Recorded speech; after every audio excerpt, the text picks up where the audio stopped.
నవ్వండి మేడం, నవ్వండి. నా ప్రేమ కథ గురించి తెలిసిన చుట్టుపక్కల ప్రపంచమే బల్లుమని నవ్వింది. ఇప్పుడు మీరు నవ్వితే పెద్దగా ఫీల్ అవ్వనులేండి. Sorry sorry. ఆ అమ్మాయికి ఇష్టం ఉందా లేదా అని అడగకుండా ఆ అమ్మాయిని లేపుకు రావడానికి వెళ్ళిన మొట్టమొదటి అమర ప్రేమికుడివి నువ్వే అనుకుంటా. నాకు మాత్రమే ఏం తెలుసు మేడం, ఆ సైకో కూడా అంత పెద్ద ట్విస్ట్ ఇస్తాడని.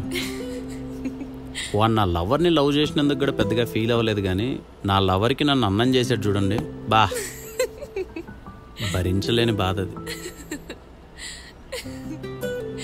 మీరు నవ్వితే చాలా బాగుంటారు మేడం.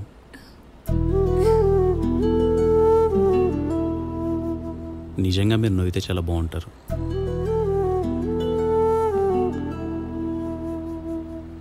నిజంగా బాగుంటారు మీరు నవ్వితే.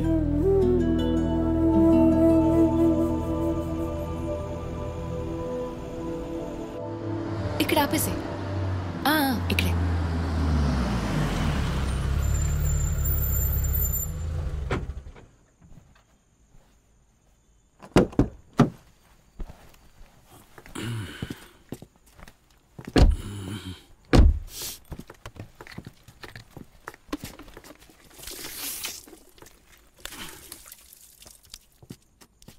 అయ్యో, థ్యాంక్ యూ మేడం.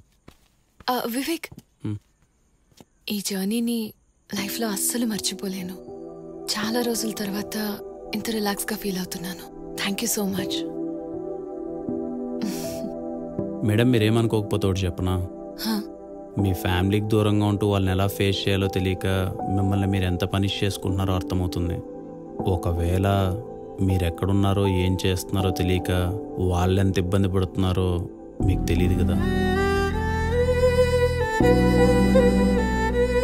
ఏం లేదు, మీకు జరిగింది తెలిసిన తర్వాత మీ ఫ్రెండే మిమ్మల్ని ఇంత అర్థం చేసుకుంది. చిన్నప్పటి నుంచి మీతో పాటు ఉన్న మీ ఫ్యామిలీ ఇంకా అర్థం చేసుకోరా అని. అయ్యో, నాకు అనిపించింది చెప్పాను మేడం. ఏదైనా ట్రిప్ ఉంటే తప్పకుండా చెప్పండి. Thank you madam.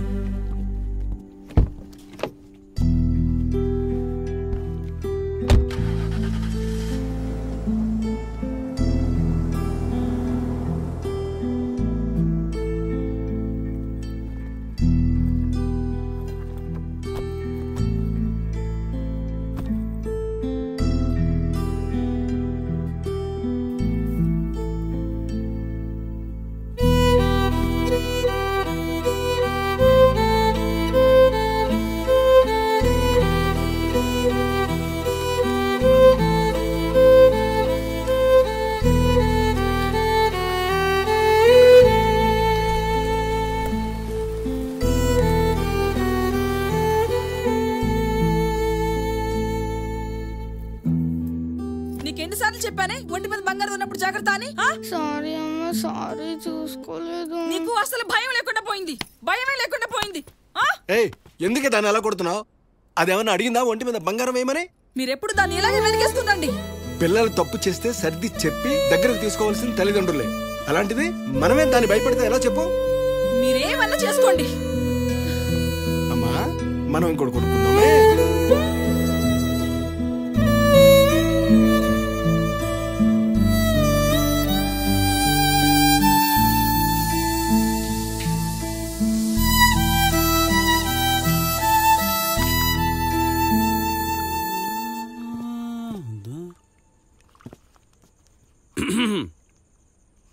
ఏమాత్రం సిగ్గు, మానం, రోషం, పౌరుషం ఇలాంటివి ఏం లేవా నీకు? రోజు తాగుతూనే ఉంటావా? నాకు అర్థం కాక అడుగుతా. తాగి తాగి మందు మీద విరక్తి రాదా నీకు? చిచ్చి చిచ్చి. ఒకరు చెప్పారు నా గురించి తాగుపోతని, ఇప్పుడు చూస్తే నువ్వే పచ్చి తాగుపోతులా ఉన్నావురా. రేయ్, 6 నెలల నుంచి ట్రై చేస్తున్నావు కదరా, ఏం చెప్పిందిరా? చెప్పింది బాబా ఈరోజు ఆఖరికి. ఆ అమ్మాయికి పెద్ద బ్రేకప్ లవ్ స్టోరీ ఉంది, వింటే ఫ్యూజ్ అవుట్ అంతే. రే, దీనికి ఎందుకురా 6 నెలలు? ఒకసారి మొగం చూస్తే నేనే చెప్తాను కదరా లవ్ ఫెయిలియర్ అని.